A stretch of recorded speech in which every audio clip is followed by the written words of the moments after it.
We are back with retired General David Fraser and the CEO of Cancom. Lots to talk about. I want to dissect policing and security, and if we could talk about the differences, the similarities between the two. Sure. Yeah.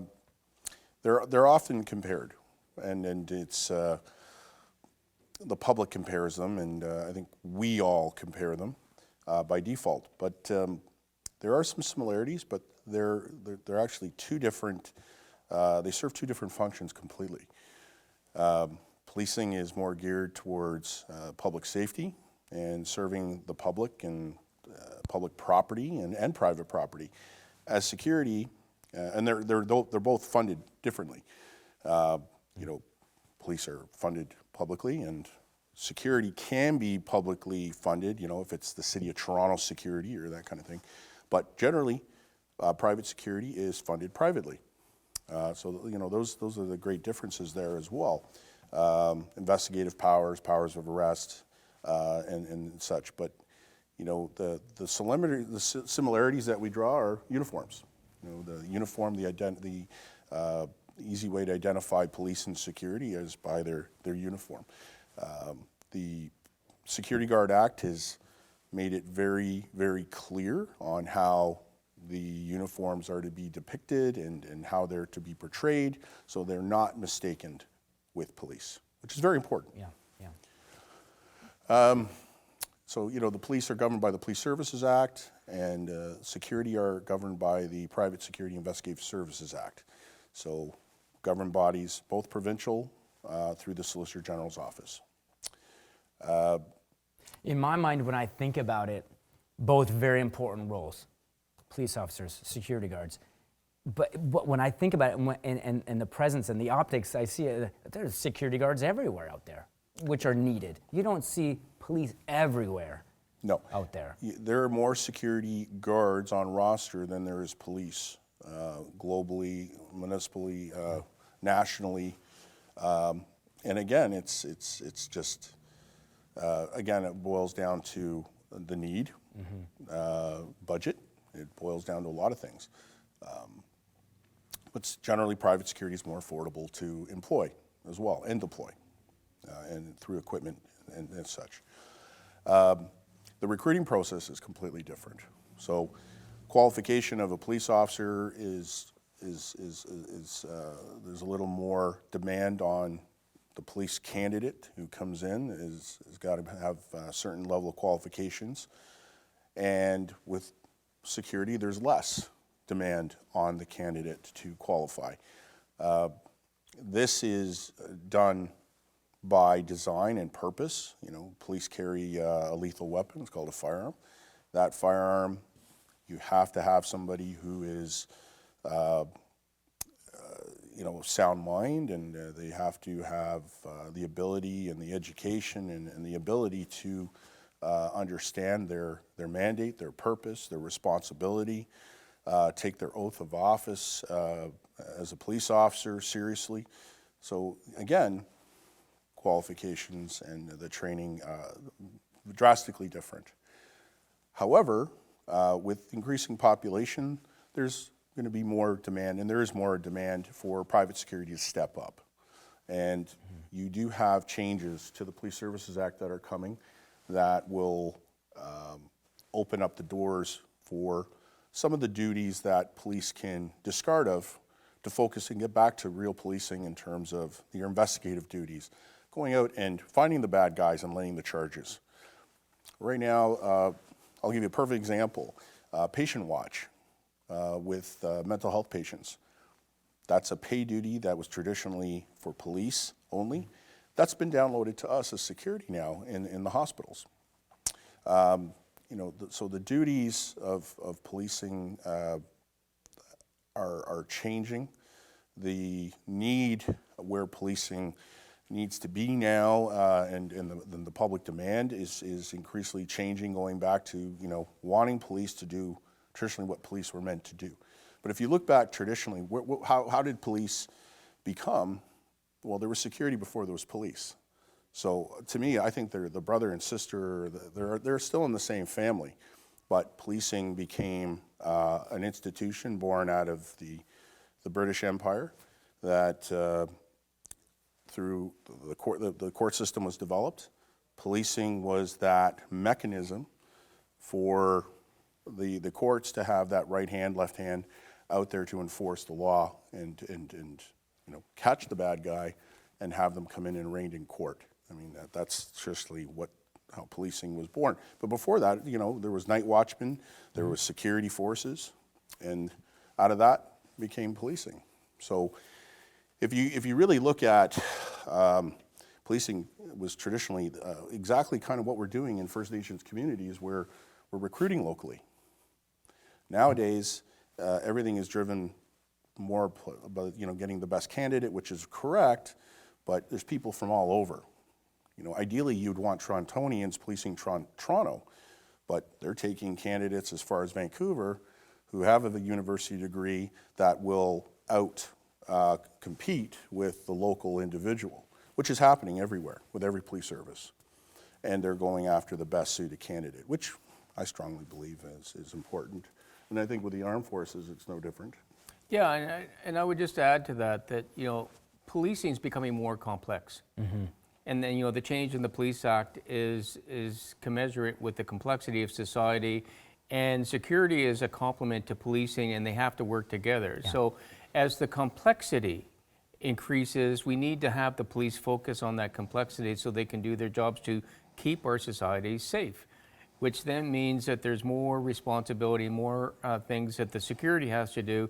And so it's, as Ron said, it's a brother-sister type of family relationship that we have to work together on this. And as society changes, the police and the security will change. And unfortunately, it's not getting, there's bad things happening in society. Mm. And so this is where we have to, step up. But again, with Cancom, by engaging the communities, the best solutions are the communities themselves, figuring out what they need from themselves. And that's not necessarily the police. The police can come in to catch the bad guys or deal with it. The best thing to do is just have security to help the community leaders to solve the problems, and that's what Cancom does. I'm not a pro in your field, but as things become more complex in terms of policing, I see that number dropping down and more people moving into securities. Is that a fact, or is that what's happening, or? Well, there's traditionally individuals would use security as a stepping stone. Right. They come in, they get hired with a security company with ambitions of becoming a police officer, and that's been traditionally the way it's been. In my case, that's kind of how I got into all of it as well. I started off in private security, and then became part of the reserve in the military police, and then moved into as a special constable with Toronto Housing. Mm-hmm. And then went into municipal law enforcement with the city.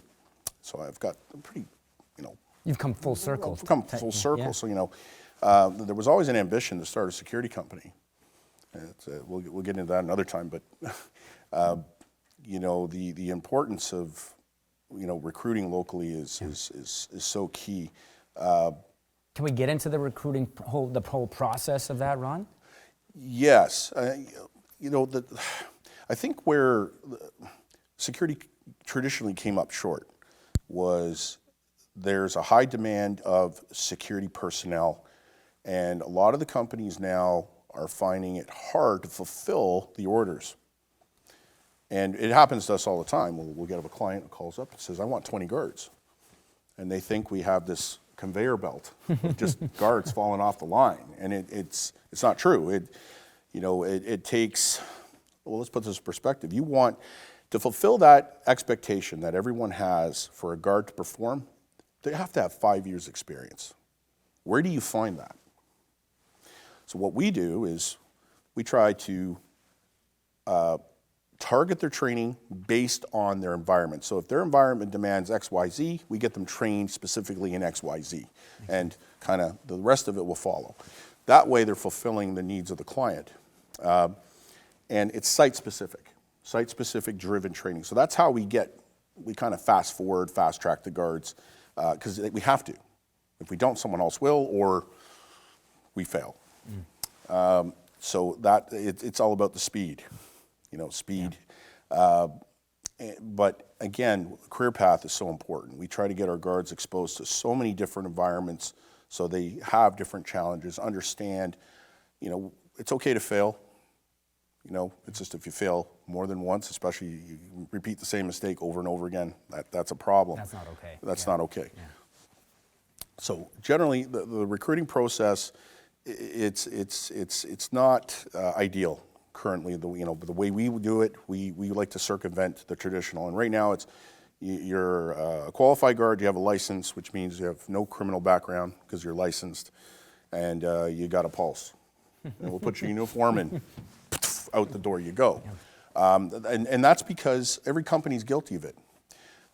We've had to do it, unfortunately, and that's just the honest God truth. We don't like doing it. We don't want to do it. But in the cases where we've had to do it on short notice, then we look to curtail the roster for that location, that site, that client, and start backfilling it proper as it would be. And then we have a week or two or a day or two to actually, get our bearings. Mm-hmm. So the recruiting process then becomes, we start looking for certain types of individuals that possess certain skills. That's where we're different from the competitors. We really, really get into the trenches of the site and the location, and we do a needs assessment. And if you want to talk about needs assessments. So the two things I would say, first thing that what Cancom does not do, we do not put people into a situation that they're not trained, qualified for. Makes So sense. we always mitigate the risk for our clients and for our people. So that's number one. So notwithstanding what we've had to do on not giving everybody what training they do get, they are actually employed with the training that they are receiving. Yep. And for our clients, what they need to understand and have some assuredness of, we do a risk assessment for every one of our clients. So we'll go in there with professionals, seasoned, experienced professionals from these sectors, defense, public safety, private sector, do a complete, bumper-to-bumper assessment on what the client is doing, what the client needs, and it's a dynamic process because risk does not stand still. So there is a baseline assessment, and then there is a dynamic component to it to make sure that we are evaluating the risk all the time to put the right security in place necessary to meet the client's requirements so that we can mitigate the risk, and most importantly is quantify the risk for both our people, our leadership, and for our clients' leadership so they understand what it is they're facing every day. And I'm sure both parties appreciate that. We talked about policing getting more and more complex as the years go by. Can we talk about the Police Act now? And in your minds, is it outdated? It is, and particularly the duties that have been thrown on them, and some of the duties that bog them down at the municipal level. So, criminal code, enforcement duties, enforcing the criminal code should be the primary. And then you get into the municipal level, Provincial Offences Act, and you get into the municipal bylaws. That's where you have dedicated traffic units, you have dedicated bylaw enforcement units. Does it have to be a paid police officer salary, hourly rate to control a traffic point? Does it have to be a qualified police officer, sworn in police officer to direct traffic and enforce speeding, write parking tickets, parks bylaws, et cetera? And I've been involved in different various units where I've proven that it doesn't have to be police. In fact, it's better off that it's not, and police get back to their core duties.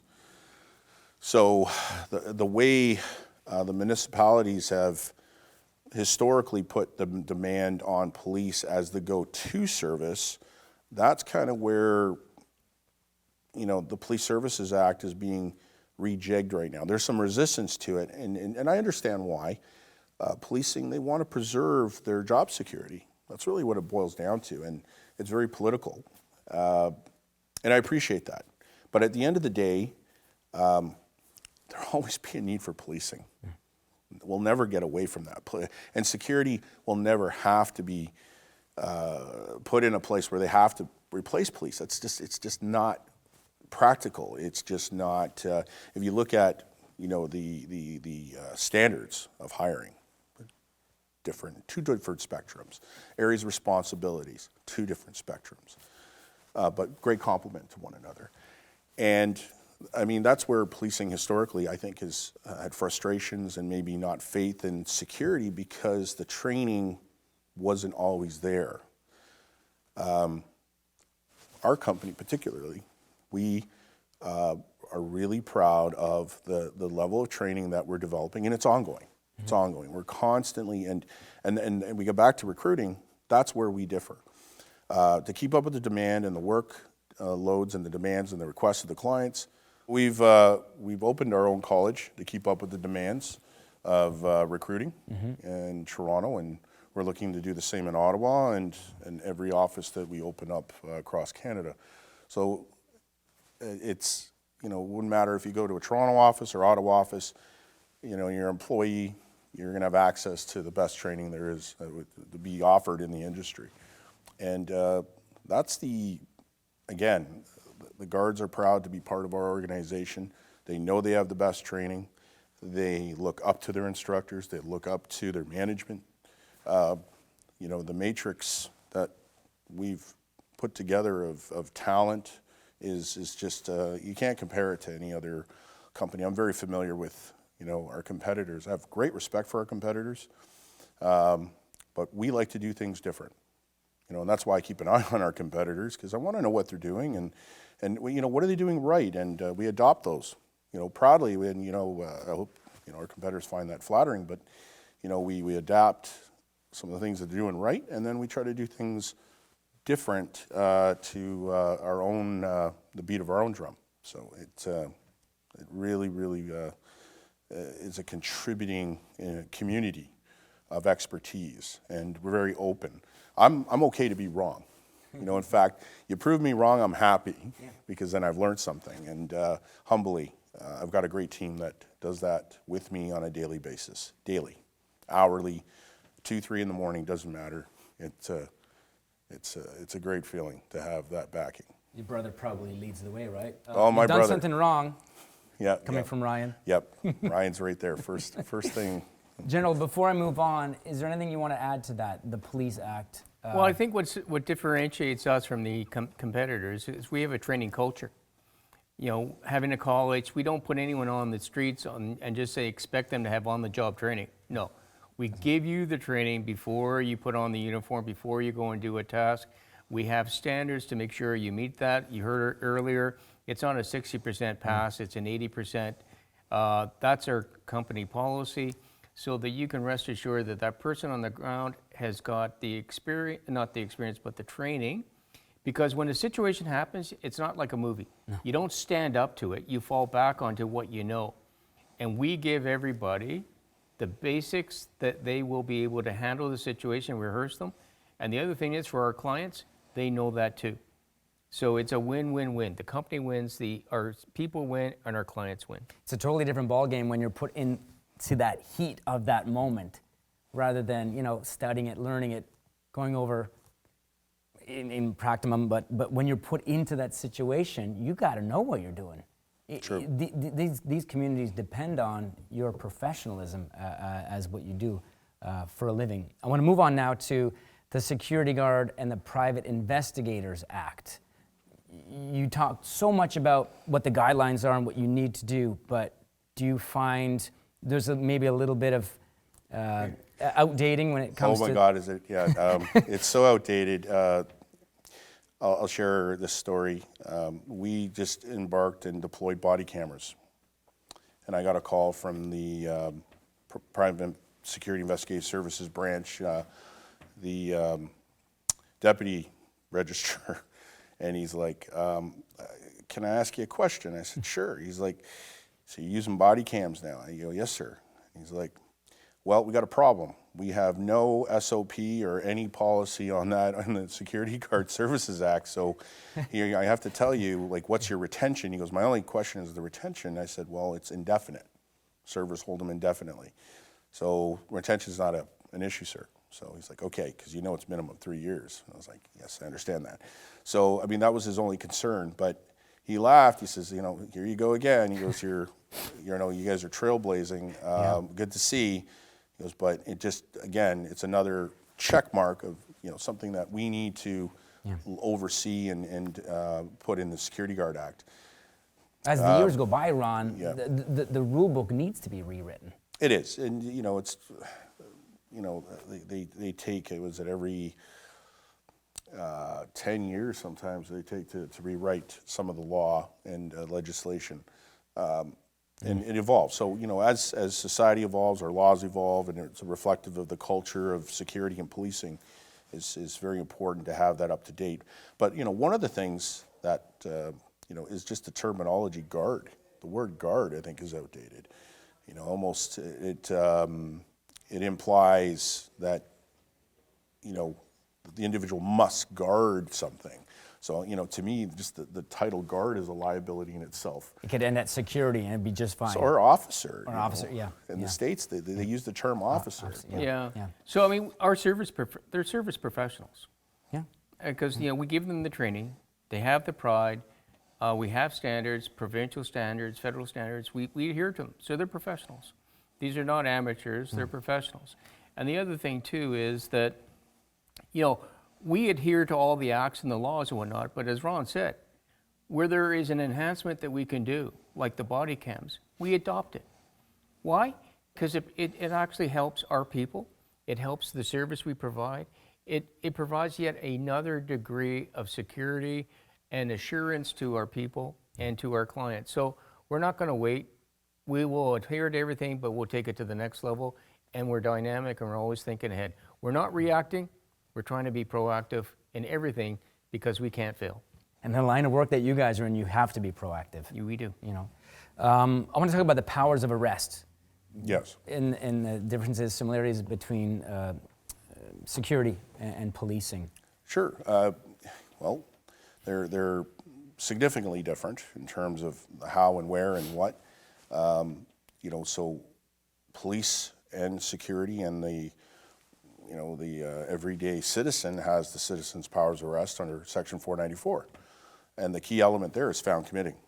You see it, you can effectively effect an arrest if you see the crime as it's happening. That's been extended with some case law now where there's some reasonable time that surpasses. So if you witness it today and the person runs away, you know, they say reasonable amount of time to effect that arrest in the future is reasonable time. So, you know, no one's really exercised what that means, what's reasonable.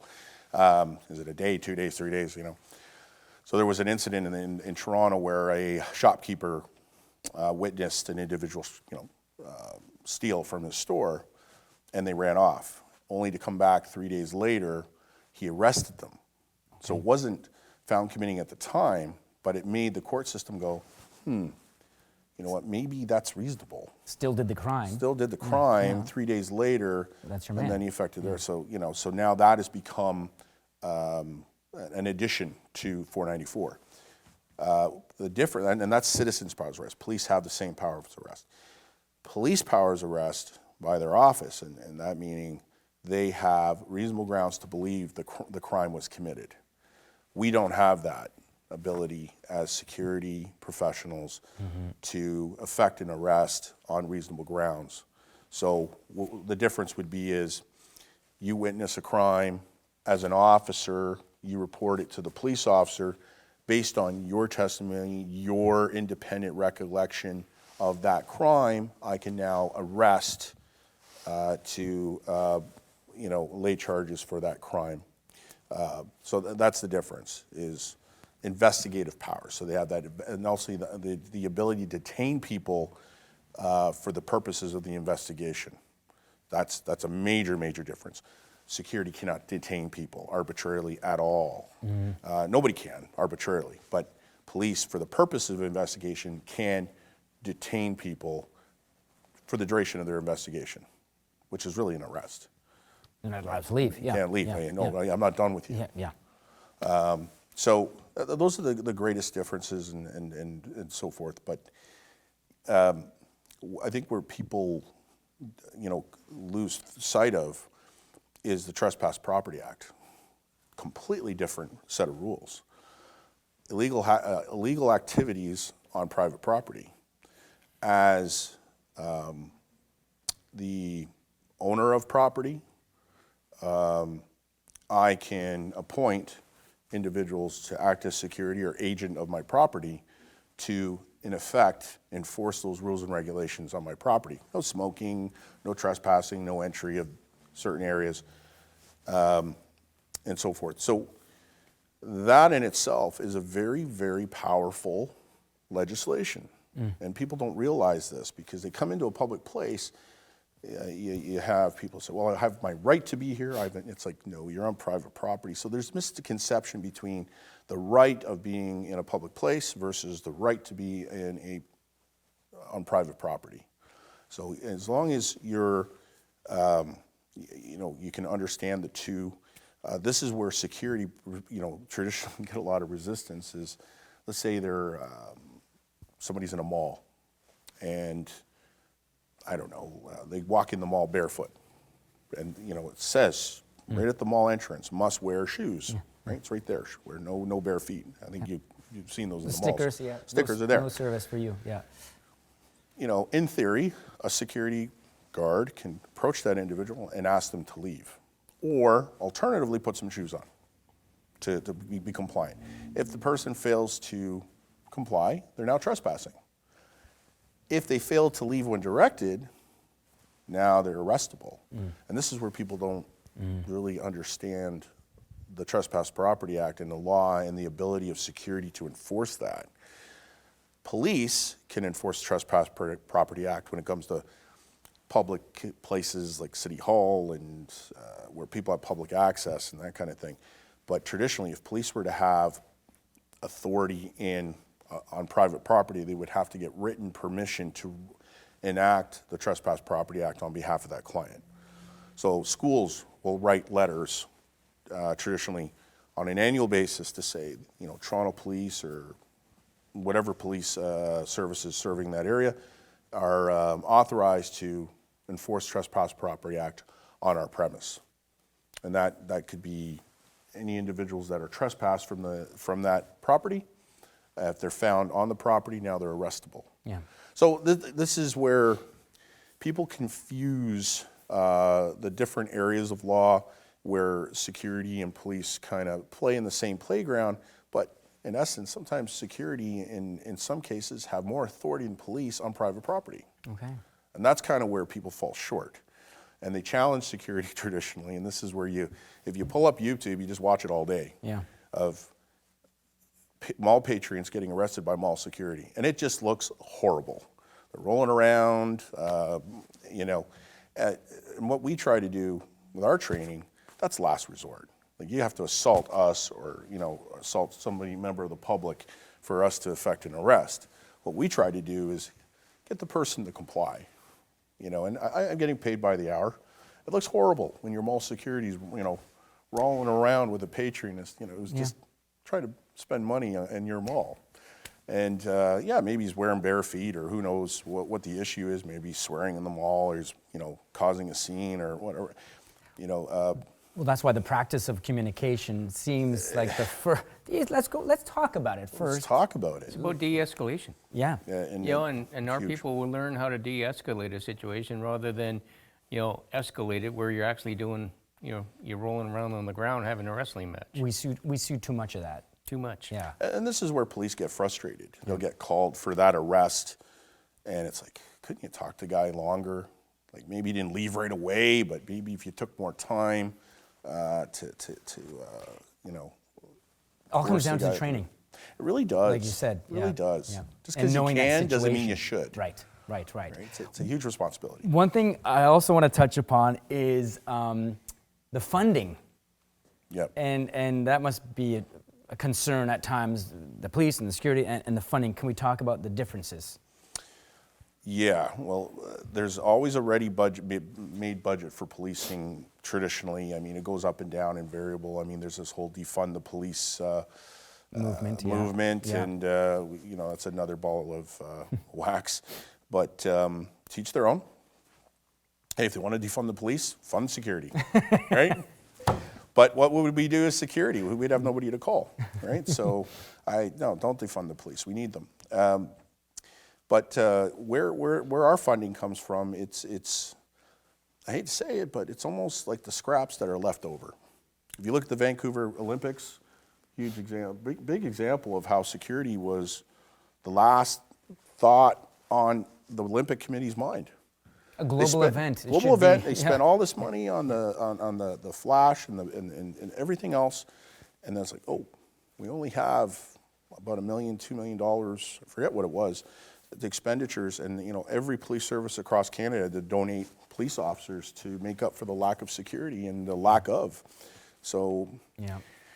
it's always, in my experience, you know, even at Toronto Housing, it was like, you know, do we need? You know, it was always a question: do we need security? Do we need security? And then something would happen. There was always a knee-jerk reaction to bring it back full circle. It's like, oh, we need security. So, you know, where the funding comes from. You know, again, differently, there's always a funding pool for police. It's a must. It's a mandated budget that has to be there for public safety. You probably know more about that than I do, where the funding comes from in terms of what pot it's taken in from federal to provincial funding. And I think every level of government contributes to the policing funding. But in private security, it's privately funded either by the client specifically or what they can put together in terms of funding, and it almost feels like a donation. Right. But it always becomes a priority once something happens. It's very reactive, and that's just a fact. And from experience, I'm not pointing fingers at anybody, but it's just you know, I think it's human nature where we really want to believe that we're okay, and then when something bad happens, then everyone's pointing fingers. It's the police, it's this, it's that. Oh, we need more security. And then, you know, here we come, and there we are. And so here we are. You know, we end up, you know, being the necessity all of a sudden. We'll take it when it happens. Yeah, I almost compare it to like the healthcare system in the U.S. Well, you want some good quality stuff, you're going to be paying for it, you know. It's true. I was at an RFP meeting, and they were just, you know, going back and forth about numbers. And all I could think about was this story. I remember being in a motorcycle shop, and the guys arguing about getting a deal on a motorcycle helmet. And I was getting so frustrated because I felt like the guy in the security room, you know, trying to get the budget. And I'm like, how much do you value your head, man? That's what I wanted to ask him. How much do you value your head? You know, why do you want a deal? Like, you know, just you pay for what you get, and you know, you want a good helmet, then pay for it. You know, so I was getting a little frustrated. Don't cut corners. Don't cut Yeah, corners. I was getting a little frustrated watching this unfold and be in front of me. You bring something up, Ron, when you're talking helmets. I want to go into the whole uniform now. And you look at some security companies, it looks so pro. It looks like, I am having difficulties telling the differences between police officers and security. Sure. Yeah. Can we talk about the uniforms and must they be a certain way, or what can you get away with? Can you elaborate a bit? For sure. This has always been a concern of everyone's. You know, public concern, police themselves having a concern of, you know, really it's an identification badge. You know, what you wear. We've kept in compliance with the Act. We make sure that, you know, on the back of our uniform, we have a great big security badge that's, you know, 10 inches high and, you know, 20 inches wide. Can't miss it. You can't miss it. But even then, people say, oh, officer, are you a police officer? It's like, no. Because the uniforms have become more desired, and even the clients have become more open to having uniforms that mirror police-like uniforms. As before, it was frowned upon. Oh my God, you look like a cop. You can't, you know, and traditionally the police have an issue with this as well. They're very guarded of their stature. They're very guarded of their craft, their work. They've earned that time and space for themselves. But in the security world, I think where the clients are starting to get it because they're actually requesting a high-level presence uniform, which sometimes can be mistaken with policing uniforms. We try to balance that as best we can. We don't want to look like police. We want to look like security, but we want to look like real security. Now, what does that mean? Yeah. And that's changed with the ages. I mean, if you looked at our residential security team, everyone wanted to see suit and tie. The new generation, they don't want to see suit and tie show up at their house. They're like, I don't want a guy that looks like a Businessman? business taxi guy showing up. I want a guy that looks like he's security. Man or woman shows up in a tactical looking uniform. And now, I kind of laugh at this. I chuckle at it actually, is I'll see people actually putting in orders like, well, we're looking for a tactical guard. I'm like, what does that mean? But I know what they're looking for. They're looking for a molly vest. They're looking for black pants and cargo pants and, boots. Fine, but it has to stay on one side of the fence. I strongly believe in that. For safety reasons, one, you don't want the bad guys shooting at unarmed security staff. That's a big one. You don't want police mistaking our identity in some cases, and for security purposes as well. Just recently, we put roof racks on our vehicles, and we don't company policies, it doesn't matter the color either. We are not allowed to use our lights on any public roadway. The purpose of our lighting is to identify an area of interest for emergency services to focus on private property. So if we're at a vehicle accident on private property, if there's an alarm or we're in distress, we put our emergency lighting on and they're amber to help emergency services locate us. Or if we're on an alarm on a street and we're pulled into someone's driveway and we're stationed and we're stopped, activate the emergency lighting system. And again, this is where the Security Guard Act is outdated. Yeah. There's nothing in the Act that says we can have this lighting system, but there's nothing in the Act that says we can't. But the local police, if you're using that lighting system inappropriately, it could end up being a fine or a ticket. So our policy says you can't use it on a public roadway. If the employee decides to not follow direction, it's their ticket. I can't help them. Right. So we've had this discussion with local police, and we've got a great working relationship with local police because we've had one or two incidents where guard has accidentally hit the emergency light system and it's going while they're going down the 401. And I believe them. I believe them that it was an accident because they're a good, trustworthy employee. It's just not their character. Yeah. You've spoken about some of the mandates when it comes to vehicles, and those seem like pretty important ones. Is there anything else you can add to that? The markings, security markings have to be a certain size. Again, on the side of the vehicle and front and back must read security, legible, large lettering.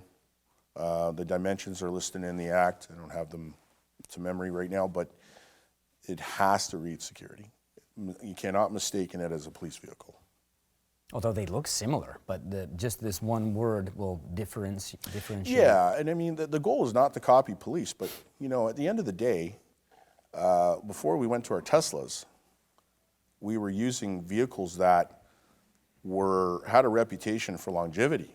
We were using Crown Victorias, we were using Tauruses and Explorers because they just take a little more of a beating. Durable. Yeah, durable. And that's why taxi, this is where I kind of get frustrated with. It's like, oh, you guys want to be like cops? Well, then tile that to the taxi guys too. Yeah.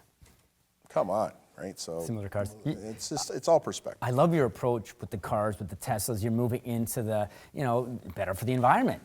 Electric vehicles. Well, this is just it. So we've had a lot of U.S. police services call us and ask us how our Teslas are doing. Handling. Because they want to employ using Teslas. So for once, we're leading the way. But you won't go as far as doing what the Dubai police force does with bringing on Lamborghinis.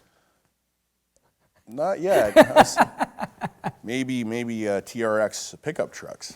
Security vehicles mirroring police vehicles. Why? High level presence. Let's not beat around the bush. Do I want my security car to look like a taxi, or do I want it to look like a patrol vehicle? So, at the end of the day, the mission is to create presence, deterrence. Well, if it looks like a police car, and it's not, but it looks like it, mission accomplished, because, criminal element are going to associate that look with, police or security. And, if that's the perception, then we're winning.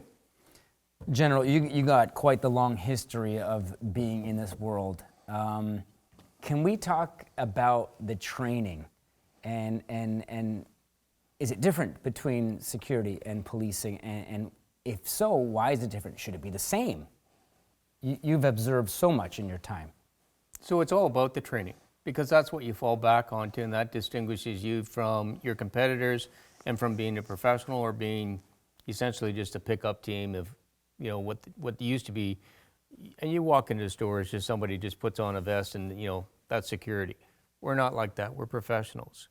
And so we have standards, we have training packages, we have people that have been in the business, we have professional instructors, and it's all designed for that person, our professionals, to give them the skill sets that they need to go out there and the confidence to go out there, so that hopefully they never have to use all of the training.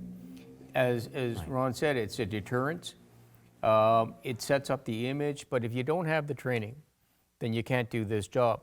And the other thing is, we're training people for the roles they're going to play, not so that they try to become police, because that's not what we are.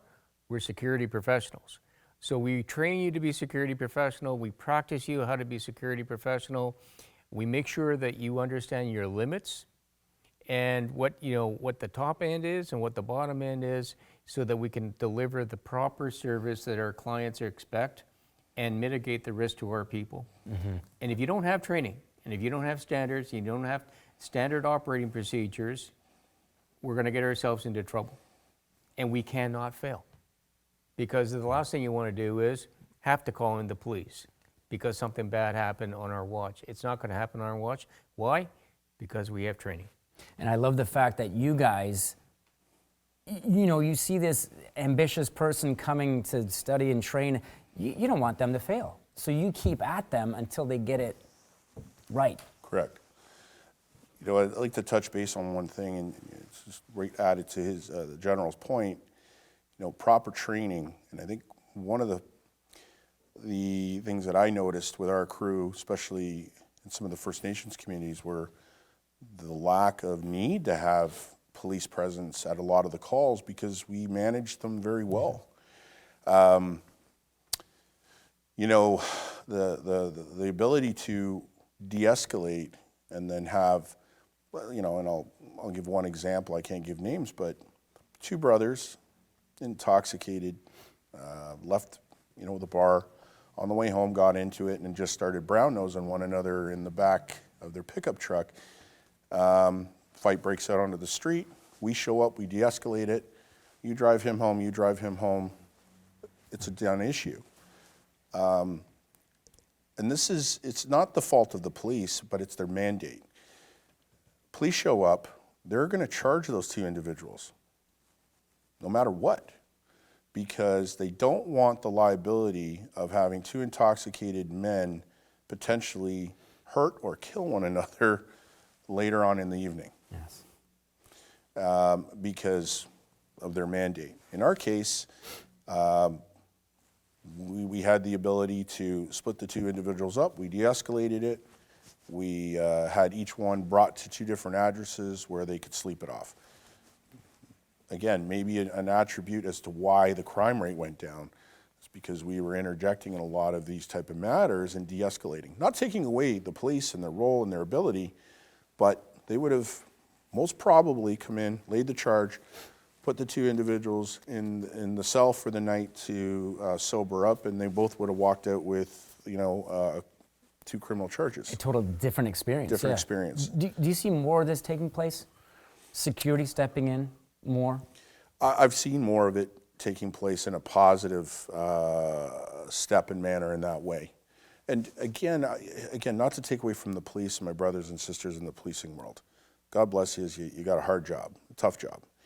But, sometimes the police are forced into having to lay the charges because it's the next best thing for them to ensure that this doesn't repeat. I mean, their mandate is not to have an offense repeat or continue under the police mandate. Right. So the best way to do that is put them in cells for the night. Now I don't have to worry about these 2 individuals. Dissolve it like that. So I kind of don't blame them. We don't have that ability, but we also don't have that responsibility. So it kind of, if the police were to embrace that idea that they're the last resort, then they deserve it. If we have to call the police in, then these 2 individuals need to go to jail. And, you get the properly trained individuals, guards that have that ability to de-escalate. It's golden. You speak highly of your brothers and sisters in the policing world. Can you love all of elaborate them. more on the relationship? Well, like I said, I grew up with granddad and with policing all my life. Early in my military career as a cadet, I was exposed to Toronto Police and its ranks through many, many public events, and got to know a lot of the brass, and got involved at a very young age with Toronto Police. And I tell you, I just love the men and women that serve our police services, because they got a tough job, and a lot of them, sometimes they need the public support more than I think the public realizes. And this whole defund the police initiative is not helping. It's hurtful. I mean, you put yourself in the situation of a mom and dad whose son or daughter serves a police service, and all you hear about is defund the police. And sometimes that's your last call. Yeah. I just don't understand the whole idea behind that, because I've been in many, many, many, many situations where my last call was the police. And I went to a gun call, disarmed an individual. There was another gun somewhere else on the scene. I put that radio call in, and there was a sea of red in the parking lot, and it was a citywide backup call. And the best feeling in the world was seeing a sea of red from here to Jane and Finch on every street.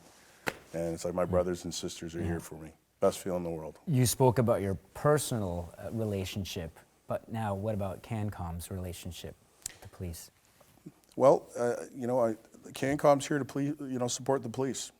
We're here to support the police and their initiatives and public safety, but basically, in partnership to serve our clients, the best we can in a partnership with the police.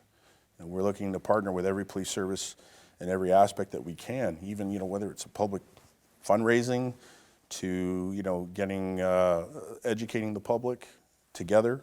That's what we're all about. You got the keys to that Tesla on you? I'm dying to take that thing out for a ride. I don't know if I'm qualified. Our dev guy's here. He's got one of them. What about you, General? You're feeling the same way right about now, right? I'm ahead of you. You've already driven one. Oh, yeah. Tesla's for everybody. Thank you, gentlemen, so much. This is so interesting, and there's so much more to learn on the next Cancom Talk.